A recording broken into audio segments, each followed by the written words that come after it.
सबसे पहले तो आप सब मेरे साथ जय जगन्नाथ का नारा लगाएंगे। जय जगन्नाथ, जय जगन्नाथ, जय जगन्नाथ। जगन्नाथ जी को नमन करते हुए और बहुधा रथ यात्रा को प्रणाम करते हुए और आज मानेकश्वरी मंदिर में जाकर नमन करते हुए हमारे यहां उड़ीसा के समाज सुधारक मधुसूदन दास जी को नमन करते हुए, बख्शी जगबंधु जी को नमन करते हुए, इस पवित्र भूमि को नमन करते हुए मैं अपनी बात को प्रारंभ करता हूं।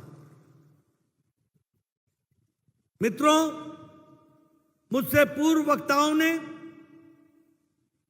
प्रताप श्यामल जी ने, वैजयंत पंडा जी ने और धर्मेंद्र प्रधान जी ने आपके सामने बहुत सी बातें बताई। मुझे खुशी है कि मैं आज उड़ीसा के वीर भूमि, शौर्य भूमि और साहस की भूमि में आने का मुझे सौभाग्य मिला है।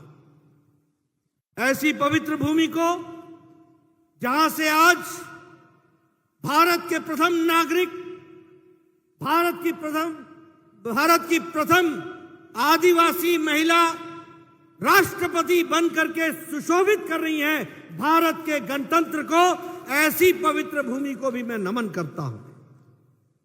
मित्रों, जब मैं उड़ीसा को याद कर रहा हूं तो सच में कुछ दिन पहले जो ट्रेन दुर्घटना हुई जिसमें प्रधानमंत्री खुद आए, हमारे भारत सरकार में मंत्री धर्मेंद्र प्रधान ने उसमें राहत कार्य में अपने आप को जोड़ा।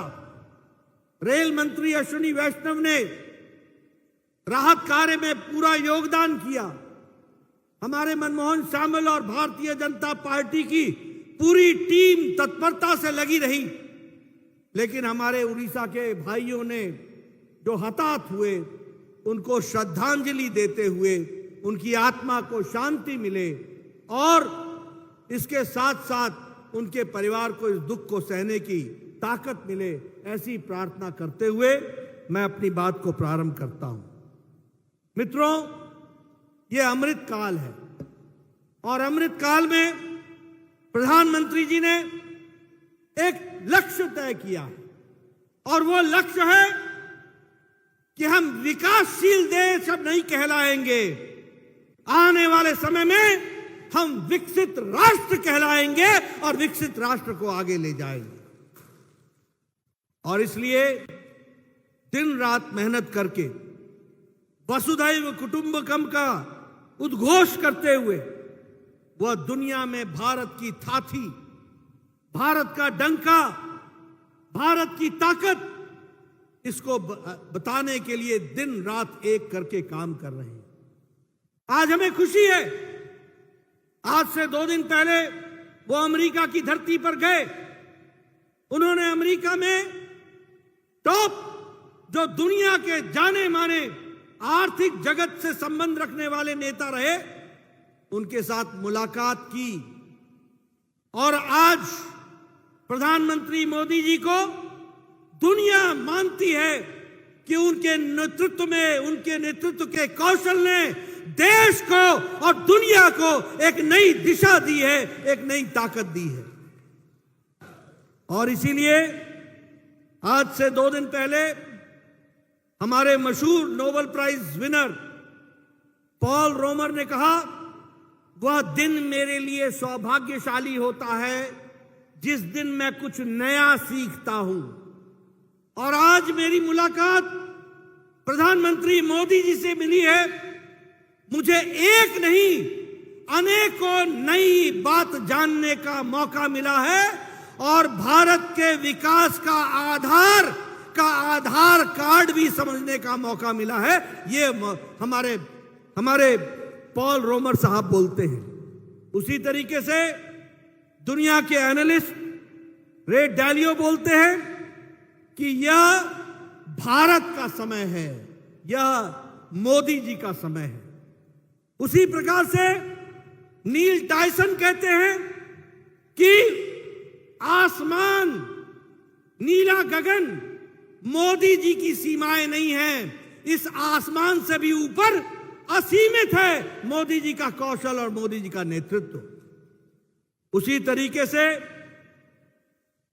ऑस्ट्रेलिया के प्राइम मिनिस्टर मोदी जी को बॉस कह के संबोधित करते हैं।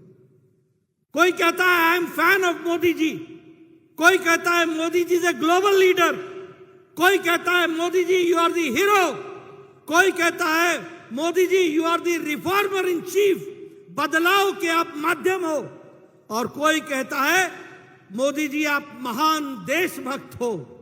ये दुनिया के लोग मोदी जी को अलंकृत करते हुए दुनिया की हर देश अपने अपने तरफ से सबसे बड़ा सम्मान देकर के मोदी जी का सम्मान कर रहे हैं।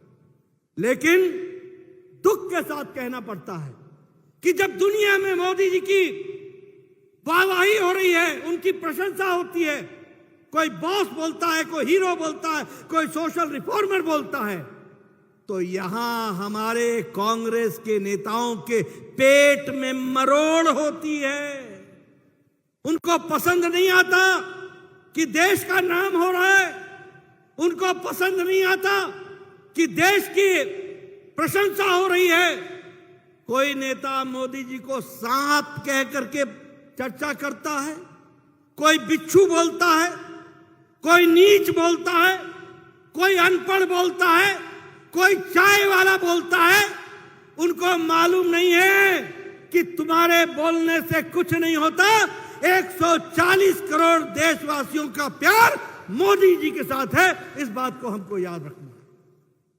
इसलिए जितना तुम ऐसे शब्दों का प्रयोग करोगे, दुनिया में उनकी प्रशंसा लोग करेंगे, और मोदी जिस तरीके से आगे बढ़ा रहे हैं देश को, वो सबके सामने है। लेकिन हां, कांग्रेस भी अपनी नियति और नीयत पर काम कर रही है। आज मुझे बड़ा आश्चर्य हुआ, मुझे ये 23 तारीख को सारे पटना में ये गलबाइयां कर रहे हैं, गले मिल रहे हैं, मुलाकात कर रहे हैं। मुझे अपने बचपन का दिन याद आ गया। मेरी पढ़ाई लिखाई पटना में हुई, मेरा जन्म पटना में हुआ, मैं वहां पर मैट्रिक का विद्यार्थी था। यही लालू प्रसाद यादव पूरे 22 महीने जेल, कांग्रेस की इंदिरा गांधी, राहुल की दादी ने इसको जेल में डाला था। यही नीतीश कुमार पूरे 20 महीने जेल की शिक्षों के पीछे कांग्रेस पार्टी की इंदिरा गांधी ने डाला था, यही राहुल गांधी की दादी ने डाला था। आज पटना की धरती पर राहुल को आदर सहित उनको स्वागत करते हुए जब मैं इनकी तस्वीरें देख रहा हूं, तो मुझे याद आता है कि राजनीति में क्या से क्या हो गया, कहां से चले थे और कहां पहुंच गए, इसकी यात्रा मुझे दिखाई देती है। मैंने देखा, अभी अभी पता चला कि उद्धव ठाकरे पटना की धरती पर लैंड कर गए। ये हिंदू शिवसेना, ये हिंदुओं की बात करने वाले, इनके पिता हिंदू सम्राट बाला साहब ठाकरे कहा करते थे कि मैं शिवसेना को कांग्रेस नहीं बनने दूंगा, अगर कांग्रेस से हाथ मिलाना पड़े तो मैं अपनी दुकान बंद कर दूंगा। आज बाला साहब ठाकरे सोचते होंगे किसी और ने नहीं, उनके बेटे ने ही उनकी दुकान बंद कर दी है, उनकी दुकान बंद कर दी। यह परिस्थिति आज आकर के खड़ी हुई है। कैसी राजनीति, वंशवाद। मोदी जी ने नई संस्कृति देश को दी है, देश को वंशवाद से निकालकर विकासवाद के रास्ते पर खड़ा किया है। मोदी जी ने भारत को नई राजनीति दी है, नई संस्कृति दी है, वोट बैंक की पॉलिटिक्स से निकाल करके विकासवाद की ओर खड़ा किया है। और मोदी जी ने नई राजनीति को जन्म दिया है। ये वोट बैंक की राजनीति से निकालकर रिपोर्ट कार्ड की राजनीति, जो कहा था वो किया है, जो कहेंगे जो करेंगे, जो नहीं भी कहा होगा वो भी करके देंगे, ये रिपोर्ट कार्ड की राजनीति रखी है। आज मुझे खुशी हो रही है, पिछले 9 सालों में 18 लाख करोड़ रुपए हाईवे पर, रेलवे पर, एयरवे पर, मेट्रो पर खर्च हो गए। 18 लाख करोड़। इस साल 1 लाख करोड़ रुपए खर्च हो रहा है। आपको जानकर खुशी होगी, 9 साल के अंदर नेशनल हाईवे, राष्ट्रीय राजमार्ग 54,000 किलोमीटर बन गए हैं। आपको जानकर के खुशी होगी, 616 किलोमीटर, 616 किलोमीटर मेट्रो रेल बन गई है। आपको जानकर खुशी होगी, राष्ट्रीय राजमार्ग एक दिन में 5 किलोमीटर बना करता था 2014 में। आज यही रेलवे मार्ग 5.6 किलोमीटर बना करता था। आज रेल की पटरी प्रतिदिन 14.3 किलोमीटर बन रही है। आपको जानकर खुशी होगी कि 12 किलोमीटर राष्ट्रीय राजमार्ग प्रतिदिन बना करता था। आज 29 किलोमीटर प्रतिदिन राष्ट्रीय राजमार्ग राष्ट्र को समर्पित हो रही है। यह बदलता भारत है, इसको भी हमको समझना चाहिए। मित्रों, आपको जानकर खुशी होगी, 9 साल में 74 एयरपोर्ट बने। 70 साल में 74 एयरपोर्ट बने और मोदी जी ने 9 साल के अंदर 74 नए एयरपोर्ट बना करके दिए, और यह भी हमारे विकास की एक नई। आज जो बाइडेन साहब भारत को, प्रधानमंत्री जी का स्वागत कर रहे थे, पिछली रात आपने टेलीविजन पर देखा होगा। आपको मालूम है, भारत ने, यह बदलता भारत 470 एयरबस बोइंग, जिसमें 200 बोइंग है और 270 एयरबस है, इसका ऑर्डर भारत ने दिया है। भारत ने 470 बोइंग और एयरबस। जो बाइडेन क्या कहते हैं कि हमारे यहां इससे 10 लाख लोगों को नौकरी मिलेगी और 44 राज्यों में हमारे आर्थिक विकास होगा। यह आज भारत देने की स्थिति में आया है।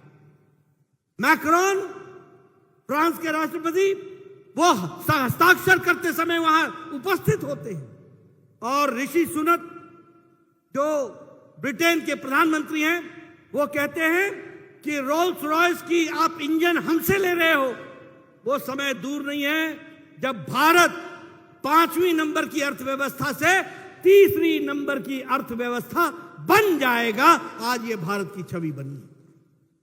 मित्रों, मैं विकास की बहुत से आपको आयाम बताना चाहूंगा, लेकिन मैं आपको यह भी बताना चाहता हूं, गांव, गरीब, वंचित, पीड़ित, शोषित, दलित, किसान, युवा, इनकी तस्वीर और तकदीर बदलने का काम और किसी ने नहीं किया। 9 सालों के अंदर प्रधानमंत्री मोदी जी ने करके दिया है। यह भी हम आपको बताना चाहते हैं। आज आपको जानकर आश्चर्य होगा, मैं क्यों कहता हूं कि Orissa is one of the most backward state. आप सोचिए, 23 साल से नवीन बाबू मुख्यमंत्री की कुर्सी पर बैठे हैं। आज प्रधानमंत्री गरीब कल्याण अन्न योजना में जहां 80 करोड़ की जनता को प्रधानमंत्री जी 5 किलो गेहूं या 5 किलो चावल, 1 किलो दाल दे रहे हैं, तो आपको जानकर आश्चर्य होगा कि उड़ीसा जिसकी आबादी 4.5 करोड़ है, उसमें से 3.5 करोड़ प्रधानमंत्री गरीब कल्याण अन्न योजना में अन्न प्राप्त कर रहे हैं। क्या है, कहां पहुंचा दिया? 23 साल से तुम राज कर रहे हो, और मोदी जी ने यही प्रधानमंत्री गरीब कल्याण अन्न योजना के कारण जो भारत की गरीबी 22% पर खड़ी थी, उसको घटा करके 10% से भी कम कर दिया है। यह हमको ध्यान में रखना चाहिए। आपको जानकर के खुशी होगी कि भारत की अति गरीबी अब 1% से भी नीचे आ गई है। 1% से भी नीचे आ गई। यह है बदलता भारत। अब प्रधानमंत्री आवास योजना की मैं बात करूं, 4 करोड़ घर दिए गए।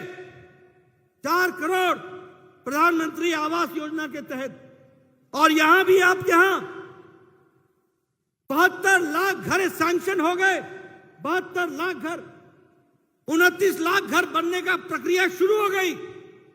लेकिन दुख के साथ कहना पड़ता है, मोदी जी एक तरफ 75 लाख घर उड़ीसा को देते हैं, तो वहीं यहां पर घोटाले पे घोटाला होता है और पात्र को नहीं मिलता है, और जो पात्र नहीं है उसको दिया जाता है, यह घोटाला होता है। मैं चाहूंगा भारत सरकार इंक्वायरी बैठाए। मैं गिरिराज जी से बात करूंगा, मैं गिरिराज जी से बात करूंगा, और दूध का दूध, पानी का पानी किया जाएगा। उड़ीसा के लोगों को जो पात्र हैं उनको घर मिलेगा, और जो भ्रष्टाचार जिसने किया है और जिसने भ्रष्टाचार किया है उसको जेल भेजा जाएगा, यह व्यवस्था की जाएगी। यह भी मैं आपको बताना चाहता हूं। प्रधानमंत्री स्वच्छता अभियान में भी 11 करोड़ टॉयलेट बने, और 11 करोड़ टॉयलेट में से 71 लाख टॉयलेट हमारे उड़ीसा में बने। यानी सोचिए 9 साल पहले क्या स्थिति थी। 71 लाख इज्जत घर, मतलब 71 लाख बहनें अपने दैनिक जीवन के क्रम के लिए खेतों में जाया करती थी। कैसा भारत था, कैसा उड़ीसा था। आज 11 करोड़ लोगों को इज्जत देने का काम किया है तो नरेंद्र मोदी ने किया है। अगर 71 लाख बहनों को इज्जत देने का काम किया है तो नरेंद्र मोदी जी ने उड़ीसा की बहनों को किया है। यह भी आपको ध्यान रखना चाहिए। जल जीवन मिशन में 9.9 करोड़ यानी 9 करोड़ 90 लाख लोगों के घर में 9 करोड़ 90 लाख लोगों के घर में पानी पहुंचाने का काम मोदी जी ने किया है, जिसमें 51 लाख उड़ीसा में घरों में पानी पहुंचाया गया है। आयुष्मान भारत में 11 करोड़ लोगों को जोड़ा गया। लेकिन यहां पर हमारे नवीन बाबू ने कहा चाइना चाहिए नहीं, हम आपको 5 लाख रुपए का हेल्थ कवर देना चाहते हैं। लेकिन नवीन बाबू नहीं चाहते कि उड़ीसा की जनता को मोदी जी का हेल्थ कवर पहुंच सके और आपके स्वास्थ्य की रक्षा हो सके। प्रधानमंत्री किसान सम्मान निधि 10 करोड़ 78 लाख लोगों को प्रधानमंत्री किसान सम्मान निधि मिल रही है, और 32 लाख लोग हमारे यहां के उड़ीसा के हैं जिनको ये सुविधा मिल रही है। ये भी आप ध्यान रखिए। मित्रों और विशेष करके पत्रकार बंधु, मैं चाहूंगा कि दुनिया में ये जो कांग्रेसी हैं ये निशुद्ध अनपढ़ हैं, ये बिल्कुल अनपढ़ हैं, और ये गलत तरीके की राजनीति करने कर भ्रामक चीज फैलाने की कोशिश कर रहे हैं। क्या कहते हैं? गरीबी। मैंने आपको बता दिया 1% से कम आ गई अति गरीबी, 10% से कम आ गई गरीबी। ये कहते हैं महंगाई। मैं आपके सामने आंकड़े रखना चाहता हूं, और मेरे भाइयों नोट कर लेना। दुनिया में कोरोना की मार पड़ी, दुनिया में यूक्रेन के लड़ाई का मार का सप्लाई चेन पर असर पड़ा। लेकिन आप आंकड़े सुन लो, फ्रांस में ग्रोथ रेट 6.8% है, यूनाइटेड स्टेट्स का जीडीपी का ग्रोथ रेट 5.9% है, ब्राजील का 4.6% है, कनाडा का 4.5% है, साउथ कोरिया का 4.1% है, जर्मनी का 2.6% है, ऑस्ट्रेलिया का 2.2% है, और भारत का ग्रोथ रेट 8.7 पर खड़ा है, 8.7 पर खड़ा है। पत्रकार बंधु, मेरे आंकड़ों को नोट करके इन कांग्रेसी अनपढ़ों से पूछना कि तुमको ग्रोथ रेट समझ में आता है। मैं आपको महंगाई समझाता हूं, इन्फ्लेशन, जिसको अंग्रेजी में इन्फ्लेशन कहते हैं। फ्रांस का इन्फ्लेशन 5.1%, यूनाइटेड स्टेट्स का, अमेरिका का इन्फ्लेशन 4.9%, यूरो एरिया का 6.1%, ऑस्ट्रेलिया का 7%, इटली का 7.6%, यूनाइटेड किंगडम का 8.7%, और भारत का इन्फ्लेशन 4.2% है, 4.2%। मैं आपको खाद्य सामग्री के इन्फ्लेशन के बारे में भी बताना चाहता हूं, वो भी सुन लीजिए। फ्रांस का खाद्य सामग्री, खाने की सामग्री का इन्फ्लेशन, महंगाई, फ्रांस की 14.3%, यूनाइटेड स्टेट्स की 6.7%, जर्मनी की 14.5%, यूरोप की 16.41%, स्वीडन की 16.86%, यूनाइटेड किंगडम इंग्लैंड की 19%, पाकिस्तान 48.65% और भारत 2.9%। यह है बदलता भारत। आओ मेरे साथ, मैं कांग्रेसियों को कहूंगा, आओ मेरे साथ चर्चा करो, आंकड़ों के साथ करो। आज अमेरिका बोल रहा है कि 10 लाख लोगों को नौकरियां और एम्प्लॉयमेंट देने का काम भारत कर रहा है, और भारत में जिस तरीके से विकास की नई गंगा बह रही है, हम विकास को दर को बढ़ा रहे हैं। ये अनपढ़ कांग्रेसी नहीं जानते कि जब इकोनॉमी बढ़ती है तो एम्प्लॉयमेंट भी बढ़ती है और रोजगार भी मिलता है, रोजगार के साधन भी मिलते हैं। ये इनको समझ में नहीं आ रहा।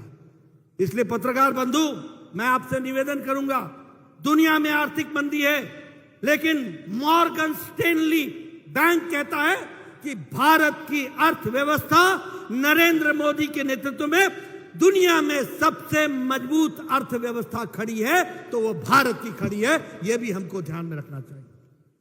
इसलिए मित्रों, मैं अब अगर उड़ीसा की बात करूं तो मैं आपको बताना चाहूंगा, आप बताइए पुरी के रेलवे स्टेशन का रीडेवलपमेंट हो रहा है कि नहीं हो रहा है? आप बताइए कटक के रेलवे स्टेशन का रीडेवलपमेंट हो रहा है कि नहीं हो रहा है? आप बताइए भुवनेश्वर के रेलवे स्टेशन का रीडेवलपमेंट हो रहा है कि नहीं हो रहा है? आप बताइए उड़ीसा में सारे रेलवे ट्रैक इलेक्ट्रिफिकेशन हो गया है कि नहीं हो गया है? उड़ीसा के सारे रेलवे ट्रैक का इलेक्ट्रिफिकेशन हो गया है। जल जीवन मिशन में 3,323 करोड़ रुपए इस साल खर्च हो रहे हैं। उसी तरीके से आपको परमानेंट कैंपस जो है उसका foundation stone Indian institute of management का संबलपुर में रख दिया गया है, और उसमें भी 401 करोड़ रुपए खर्च हो रहे हैं। Indian institute of science and education and research, इसमें 1,582 करोड़ रुपए खर्च हो रहे हैं। उसी तरीके से skill India international centre, skill development institute Bhubaneswar में, वह भी आज विराजमान होकर के खड़ा है।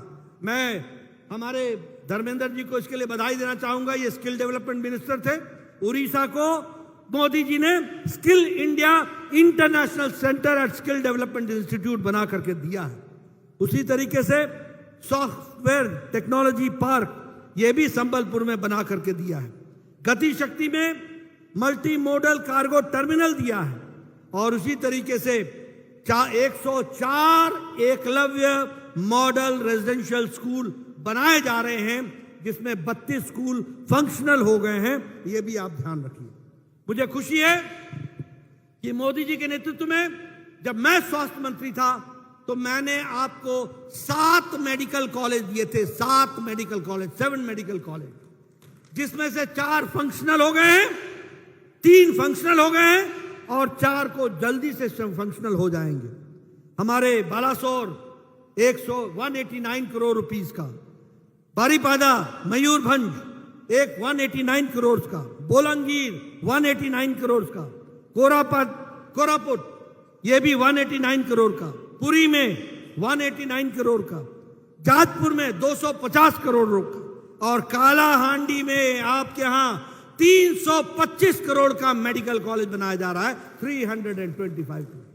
यह है हमारा रिपोर्ट कार्ड, यह है छाती ठोक के बोलने की ताकत, यह है हमारे नेताओं की ताकत, जिन्होंने बोलांगीर के लिए भी, जिन्होंने कालाहांडी के लिए भी, जिन्होंने उड़ीसा के लिए भी विकास में मोदी जी के नेतृत्व में उड़ीसा को नए आयाम देने का काम किया है। तो वो एनडीए की सरकार, आदरणीय मोदी जी की सरकार ने किया है। यह हमको ध्यान में रखना चाहिए। मित्रों, अगर मैं रेलवे की लाइन की कमीशन बताऊं तो आज 1135 किलोमीटर उड़ीसा में ही रेलवे लाइन बना है। लेकिन मुझे मित्रों दुख के साथ ये कहना पड़ता है, और वो ये कहना पड़ता है कि आज मुझे समझ में नहीं आता, मैं पीछे भी आया था तो मुझे समझ में नहीं आ रहा था कि ये उड़ीसा चला कौन रहा है, यहां नेता कौन है, मालूम नहीं। नेता चला रहे हैं या अफसर चला रहे हैं, मालूम नहीं कौन है, किसकी चलती है। मैं अपने एमएलए से पूछ रहा था, बोलो आप हमारी बात तो छोड़ दो, यहां तो बीजू जनता दल के एमपी और एमएलए की कोई नहीं सुनता, सिर्फ अधिकारी राज कर रहे हैं और अधिकारियों को पूरा सबलेट कर दिया है नवीन बाबू ने, पूरा सबलेट कर दिया। The total administration has been outsource, ये आउटसोर्स हो गया है। यस यस यस, बाकी हस्ताक्षर करते रहो। चला कौन रहा है आप भी जानते हैं, हम भी जानते हैं, मैं नाम नहीं लेना चाहता मंच से, लेकिन हां, ये नेता नहीं चला रहे, नवीन बाबू नहीं चला रहे, कौन चला रहा है आप भी जानते हैं। ऐसी सरकार को रहने देना है क्या? ऐसी सरकार को रहने देना है क्या? ऐसी सरकार चाहिए क्या? ऐसी सरकार चाहिए क्या? जोर से बोलिए, ऐसी सरकार चाहिए क्या? ऐसी सरकार चाहिए क्या? ऐसी सरकार चाहिए क्या? आप वोट किसी को देते हैं, राज कोई और करता है। समय आ गया है, आने वाले समय में दिल्ली में कमल तो खिलाएंगे ही, उड़ीसा में भी कमल खिला करके यहां भी हम अपनी सरकार बनाएंगे। इसके लिए हमको काम करना। मित्रों,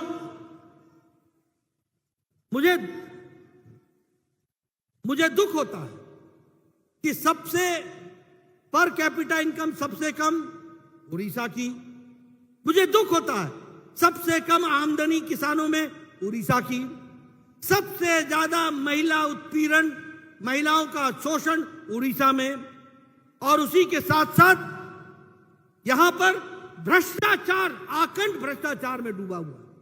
50% वाला राज हो गया, 50% वाला, 50 कमीशन तो 50 धरती पर लगेगा। पता नहीं कमीशन कहां कहां हो रहा है। और यहीं पर नवीन बाबू ने कहा था कि मैं हर ब्लॉक को कोल्ड स्टोरेज दूंगा।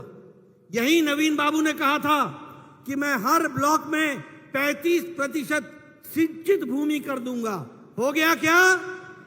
हुआ क्या? हुआ क्या? मित्रों, ऐसी सरकार को रहने का कोई अधिकार नहीं है। मुझे दुख होता है, प्रधानमंत्री आवास योजना का नाम बदल दो, प्रधानमंत्री गरीब कल्याण अन्न योजना का नाम बदल दो, अपने नाम लगा दो। नाम लगाने से कुछ नहीं होता। दिल पे उड़ीसा की जनता में मोदी जी छाए हुए हैं और इसलिए मोदी जी को लोग जानते हैं, याद रखते हैं। मित्रों, ज्यादा समय ना लेता हुआ आपसे मैं निवेदन करने आया हूं, कालाहांडी की तस्वीर बदलेंगे, बदल रहे हैं, हम ही बदल रहे हैं। मेडिकल कॉलेज भी दिया तो हमने दिया, सड़कें भी देंगे हम ही दे रहे हैं, रूरल रोड भी देंगे तो हम ही देंगे। और इसीलिए आपका विश्वास चाहिए, आपका समर्थन चाहिए, आपकी ताकत चाहिए। उड़ीसा डेवलप्ड स्टेटों में बनेगा और अगर भारत को विकसित बनना है तो उड़ीसा को भी विकसित होना होगा और उसको करने के लिए आपका समर्थन चाहिए होगा, वो मिलेगा। इन्हीं शब्दों के साथ बहुत बहुत धन्यवाद। जय भारत, जय उड़ीसा, जय जगन्नाथ।